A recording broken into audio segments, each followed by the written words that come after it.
अस्सलाम वालेकुम dear students. उम्मीद करता हूँ कि आप सब लोग खैरियत से होंगे।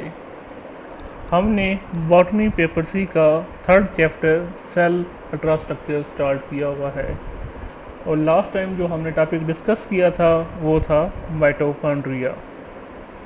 और आज जो हम टॉपिक स्टार्ट करने जा रहे हैं वो है गाल्गी अपरेटस, जिसका दूसरा नेम है डिक्टियोसोम्स। गाल्गी अपरेटस को एक साइंटिस्ट है गाल्गी ने 1898 के अंदर डिस्कवर किया था।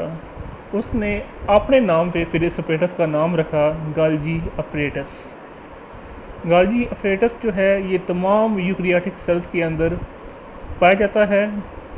गाल्गी apparatus consists of stacks of flattened membrane bound sacs called cisternae. ये जो सिस्टर्नी अगर इसके साथ आके वेजिकल मिल जाएं तो उसको हम बोलते हैं फिर गाल्गी कम्प्लेक्स।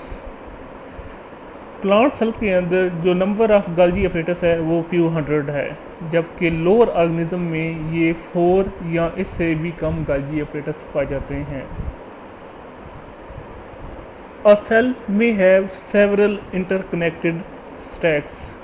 उस हर स्टैक है जो ईच सिस्टर्नी होता है वो मुश्तमिल होता है एक मेम्ब्रेन पर, और वो मेम्ब्रेन जो होती है वो सेपरेट करती है it's internal space from the cytosol. Vesicle जो हैं ये गाल्गी अपरेटस के करीब आके इकट्ठे हो जाते हैं, और ये जो वेजिकल्स होते हैं ये आके फिर क्या करते हैं, ट्रांसफ़र करते हैं मटेरियल को between the Golgi and other structure. जब ये वेजिकल्स एंडोप्लाज्मिक रेटिकुलम को लीव करते हैं तो ये ट्रांसपोर्ट जो वेजिकल्स होते हैं ये मूव करते हैं towards the Golgi apparatus. गाल्गी apparatus जो है ये एक सेंटर है किसका, मैन्युफैक्चरिंग का, स्टोरिंग का एंड ट्रांसपोर्टेशन का। गाल्गी अपरेटस में जो प्रोडक्ट्स होती हैं वो मॉडिफाई होती हैं और फिर वो दूसरे पार्ट्स को सेंड कर दी जाती हैं। जो सिस्टर्नी की मेम्ब्रेन होती है वो डिफ़र करती है in thickness and molecular composition at the opposite end of stack. Golgi apparatus के 2 पोल्स होते हैं, एक को हम कहते हैं सिस फेज या हम फॉर्मिंग फेज कहते हैं। ये सिस फेज जो है ये एंडोप्लाज्मिक रेटिकुलम के करीब पाई जाती है, जबकि ट्रांस फेज को हम मैच्योरिंग फेज भी कहते हैं। ये एंड जो है एक्ट करता है as a receiving and shipping department of Golgi apparatus. इस फिगर के अंदर आप गाल्गी अपरेटस का स्ट्रक्चर देख रहे हैं। Golgi apparatus consist of stacks of flattened membrane bound sacs, जिसको हम बोलते हैं सिस्टर्नी। जो सिस्टर्नी का इनर पोर्शन होता है उसको हम बोलते हैं ल्यूमन। गाल्गी अपरेटस के 2 पोल्स होते हैं, एक को हम बोलते हैं सिस फेस जिसको हम फॉर्मिंग फेस भी बोलते हैं, जबकि दूसरे फेस को हम बोलते हैं या दूसरे पोल को हम बोलते हैं ट्रांस फेस, या इसको हम बोलते हैं मैच्योरिंग फेस। सिस फेस जो है ये एंडोप्लाज्मिक रेटिकुलम के करीब पाई जाती है, जबकि ट्रांस फेस जो होती है ये एक्ट करती है as the receiving and shipping department of the Golgi apparatus. Endoplasmic reticulum से इसे डिफरेंट जो वेजिकल्स होते हैं वो ट्रांसपोर्ट होते हैं, वो ट्रांसपोर्ट हो गए आके जो सिस फेस होती है गाल्गी अपरेटस की उसके साथ आके फ्यूज़ कर जाते हैं। वहाँ से फिर क्या होता है कि जो सिस फेस से ये वेजिकल ट्रांसपोर्ट होते हैं टुवर्ड्स दी ट्रांस फेज, और जब ये ट्रांसफ़र हो रहे होते हैं सिस फेज से ट्रांस फेज की तरफ तो इसमें इन वेजिकल्स में डिफरेंट मॉडिफिकेशंस आती हैं। उसके बाद ट्रांस फेज से ये स्क्रिटरी वेजिकल बन के बाहर निकल जाते हैं, और उसके बाद ये सेल उसी सेल के डिफरेंट पार्ट्स में ट्रांसपोर्ट हो जाते हैं, या फिर वो सेल छोड़ के दूसरे सेल के अंदर भी चले जाते हैं। तो ये है basically structure of Golgi apparatus. हम देख लेते हैं next, formation of secretion in the Golgi apparatus और डिक्टियोसोम। जो वेजिकल्स होते हैं ये सबसे पहले जो स्मूथ एंडोप्लाज्मिक रेटिकुलम से बड ऑफ होते हैं, उसके बाद ये वेजिकल्स को हम बोलते हैं ट्रांसपोर्ट वेजिकल। ये ट्रांसपोर्ट वेजिकल फिर जो बड ऑफ होते हैं स्मूथ एंडोप्लाज्मिक रेटिकुलम से, उसके बाद ये ट्रांसपोर्ट होके आ जाते हैं गाल्गी अपरेटस की तरफ। ये गाल्गी अपरेटस के जैसे करीब आते हैं तो उसके बाद जो गाल्गी अपरेटस की जो सिस फेस होती है उसके साथ आके फ्यूज़ कर जाते हैं, और अपना जो कंटेंट होता है वो गाल्गी मेम्ब्रेन के अंदर ट्रांसफ़र कर देते हैं। उसके बाद जो ट्रांस फेस होती है गाल्गी अपरेटस की वो give rise to secretory vesicle. ये जो स्क्रीटरी वेसिकल्स होते हैं ये पिंच ऑफ हो जाते हैं और ये दूसरे साइड्स की तरफ ट्रैवल करते हैं। एंडोप्लाज्मिक रेटिकुलम की जो प्रोडक्ट्स होती हैं वो मॉडिफाइड होती हैं जब उसकी ट्रांसपोर्ट होती है from the cis pole to the trans pole of the Golgi apparatus. Golgi apparatus के अंदर डिफरेंट एंजाइम्स प्रेजेंट होते हैं जो कि ग्लाइकोप्रोटीन के जो ओलिगोसैकेराइड पोर्शन है उसको मॉडिफाई करते हैं। जो ओलिगोसैकेराइड है ग्लाइकोप्रोटीन का वो आइडेंटिकल होता है इन द एंडोप्लाज्मिक रेटिकुलम, जबकि वो गोल्गी एपरेटस के जो एंजाइम्स होते हैं वो जो सेम शुगर मोनोमर्स होते हैं उनको रिमूव कर देते हैं और उनकी जगह दूसरे मोनोमर्स ऐड कर देते हैं, जिसकी वजह से डिफरेंट टाइप्स के ओलिगोसैकेराइड्स प्रोड्यूस होते हैं। उसके बाद ये जो वेसिकल्स होते हैं ये स्क्रीटरी वेसिकल की फॉर्म में ट्रांसफेज से बड ऑफ हो जाते हैं। जैसे ये स्क्रीटरी वेसिकल उसके बाद ये आके प्लाज्मा मेम्ब्रेन के साथ फ्यूज़ करते हैं, वो जो प्रोडक्ट होती है वो फाइनली एक्सपोर्ट हो जाती है आउटसाइड दी सेल। नेक्स्ट हम देख लेते हैं functions of Golgi apparatus.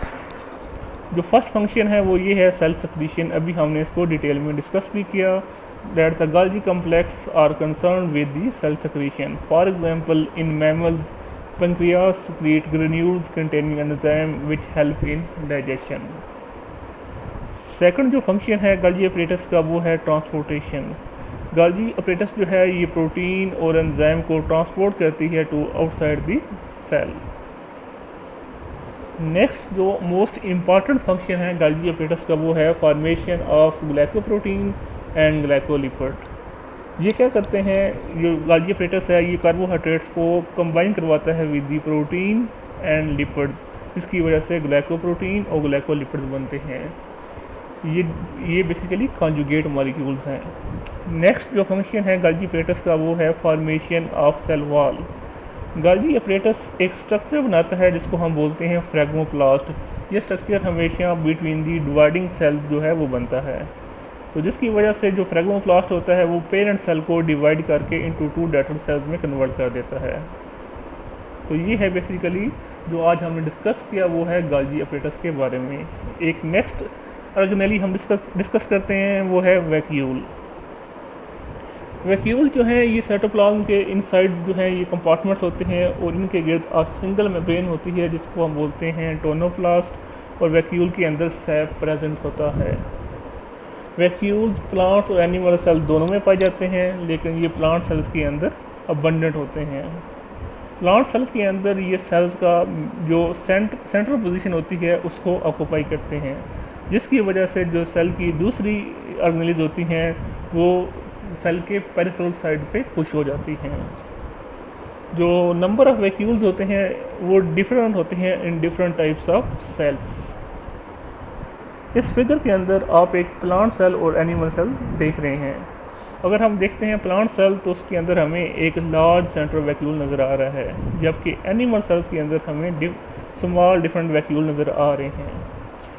Plant cell के अंदर जो वैक्यूल है उसने सेंट्रल पोजीशन ऑक्यूपाई की हुई है, और जबकि जो डिफरेंट जो दूसरी इंट्रासेलुलर ऑर्गेनेल्स हैं वो सेल के पेरिफेरल साइड पे हैं, जबकि प्लांट एनिमल सेल के अंदर जो न्यूक्लियस है उसने सेंट्रल पोजीशन ऑक्यूपाई की हुई है, जबकि काफ़ी सारे जो वैक्यूल्स हैं वो प्रेजेंट हैं in the animal cell.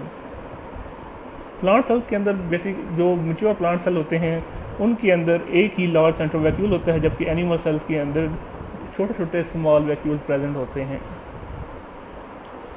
Vacuole जो है ये पैरेन्काइमेटिक सेल के अंदर 90% जो स्पेस है वो ऑक्यूपाई करता है, जबकि जो लार्ज वैक्यूल है वो अपसाइड होता है in the meristematic cells. Meristematic cells को हम डिवाइडिंग सेल्स भी कहते हैं, because these cells contain a large number of small vacuoles. Next हम वैक्यूल का स्ट्रक्चर देख लेते हैं। वैक्यूल जो होते हैं ये bounded by a single membrane, और उसकी जो थिकनेस होती है टोनोप्लास्ट की वो जस्ट लाइक प्लाज्मा मेम्ब्रेन होती है।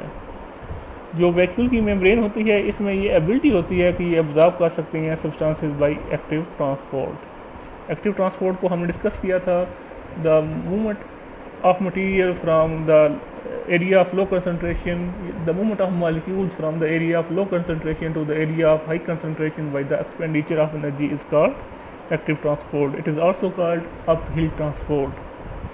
वैक्यूल जो हैं ये बनते हैं by the fusion of small vacuoles during the plant growth and development. It means जो स्मॉल वैक्यूल्स आपस में फ्यूज़ होते रहते हैं, जिसकी वजह से एक लार्ज वैक्यूल बनता है प्लांट सेल्स के अंदर।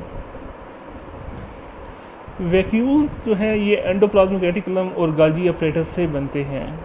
अब इन दोनों का क्या फंक्शन है? एंडोप्लाज्मिक रेटिकुलम जो है ये वैक्यूल की मेम्ब्रेन का जो प्रोटीन पार्ट है वो बनाती है, और वो प्रोटीन फिर ट्रांसफ़र होती है towards the Golgi apparatus by transport vesicle, और वो जो वेजिकल्स होते हैं वो फिर वैक्यूल की फॉर्म में बड ऑफ होते हैं from the surface of Golgi apparatus.